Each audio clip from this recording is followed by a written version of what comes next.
ನಮಸ್ಕಾರ ಸ್ನೇಹಿತರೆ, ಶ್ರೀಕೃಷ್ಣ ಸಂದೇಶ ನಮ್ ರೀಲ್ಸ್ ಯೂಟ್ಯೂಬ್ ಚಾನಲ್ಗೆ ನಿಮಗೆಲ್ಲರಿಗೂ ಸ್ವಾಗತ.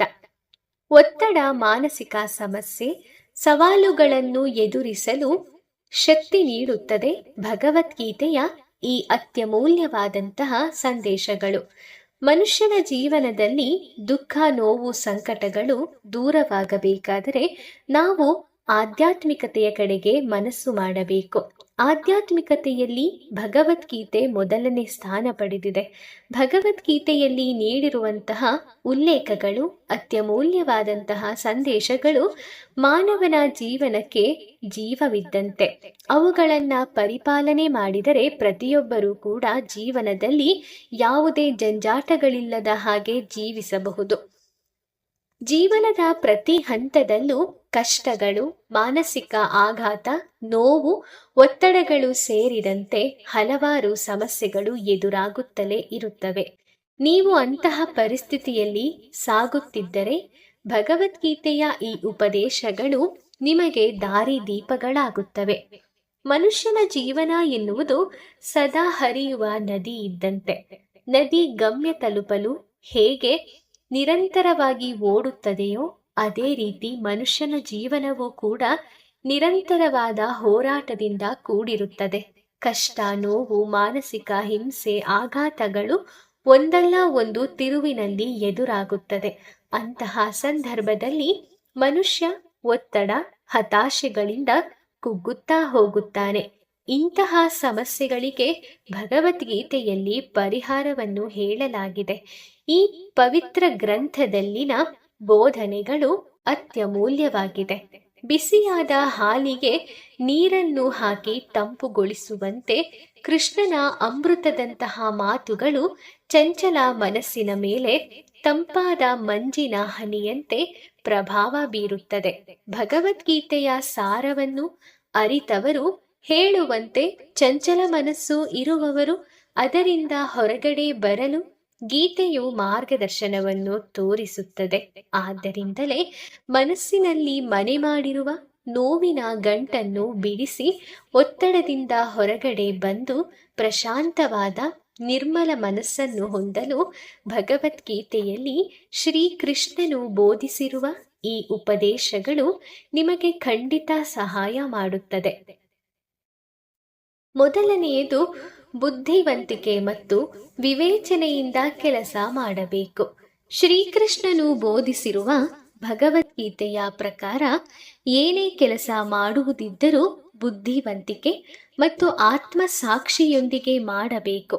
ಆಗ ಮಾತ್ರ ಯಶಸ್ಸು ಸಾಧ್ಯವಾಗುತ್ತದೆ. ಬುದ್ಧಿವಂತಿಕೆ ಮತ್ತು ವಿವೇಚನೆಗೆ ಆದ್ಯತೆ ನೀಡುವುದರಿಂದ ಜೀವನದಲ್ಲಿ ಎದುರಾಗುವ ಕಷ್ಟಗಳಿಗೂ ಸಹ ಸುಲಭವಾಗಿ ಪರಿಹಾರ ಕಂಡುಕೊಳ್ಳಲು ಸಾಧ್ಯವಾಗುತ್ತದೆ.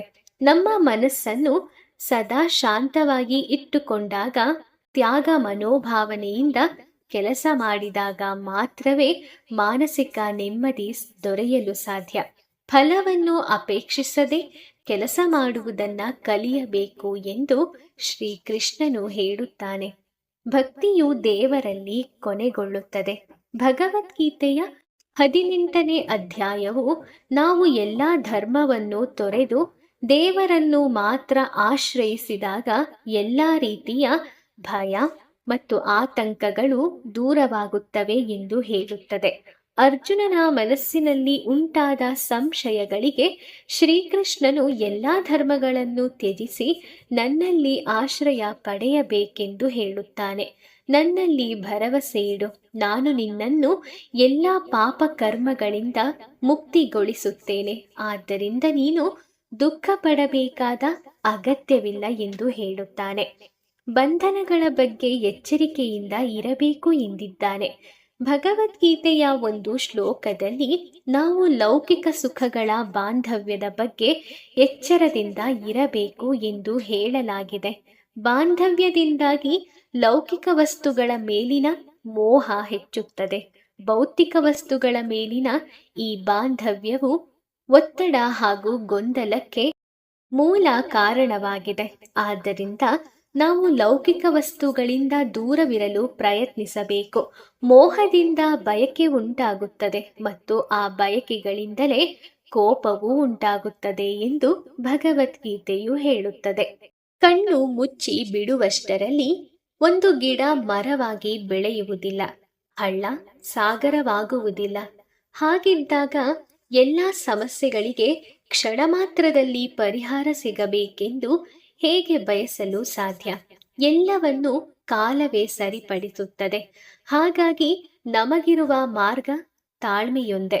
ಸಾಗರಕ್ಕಿಂತ ಬಂದರಿನಲ್ಲೇ ಹಡಗುಗಳು ಸುರಕ್ಷಿತವಾಗಿ ಇರುತ್ತದೆ. ಹಾಗಂತ ಅದನ್ನ ಅಲ್ಲಿಯೇ ನಿಲ್ಲಲು ತಯಾರಿಸಿಲ್ಲ, ನೆನಪಿರಬೇಕು.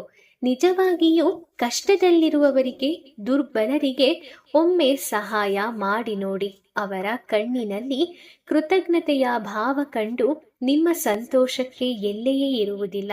ಸಹಾಯದ ಹಣದ ಮೂಲಕವೇ ಆಗಬೇಕಾಗಿಲ್ಲ, ಮಾನಸಿಕ ಬೆಂಬಲವಾದರೂ ಸರಿಯೇ. ನಿಮ್ಮಲ್ಲಿ ಏನಿದೆಯೋ ಅಷ್ಟರಲ್ಲೇ ಸಂತೋಷದಿಂದ ಇರಲು ಸಾಧ್ಯವಿದೆ. ನಿಮಗಿಂತ ಕಡಿಮೆ ಇರುವವರು ನಿಮಗಿಂತ ಹೆಚ್ಚು ಸಂತೋಷದಿಂದ ಇರುವುದನ್ನು ನೀವು ನೋಡಿರಬಹುದು.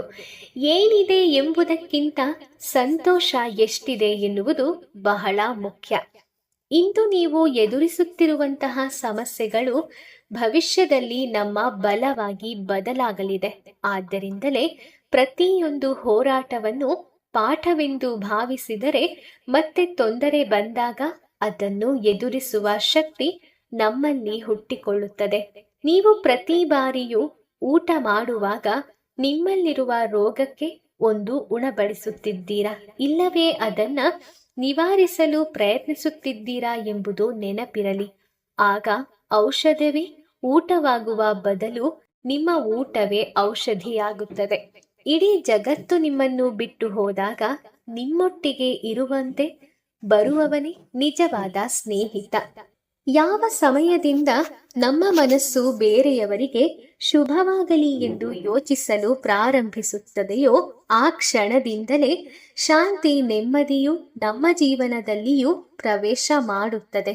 ನಿಮ್ಮನ್ನು ದ್ವೇಷಿಸುವವರಿಂದ ನೀವು ಇನ್ನಷ್ಟು ಕೆಳಗಡೆ ಹೋಗಬಾರದು. ದ್ವೇಷಿಸುವವರು ನಿಮಗೆ ಪ್ರೇರಣಾದಾಯಕರಾಗಿರಬೇಕು. ಅವರು ನಿಮ್ಮನ್ನು ಬಡಿದೆಬ್ಬಿಸಿ ಹೊಸ ಹೊಸ ಸವಾಲು ಎದುರಿಸಲು ಪ್ರಚೋದಿಸಬೇಕು.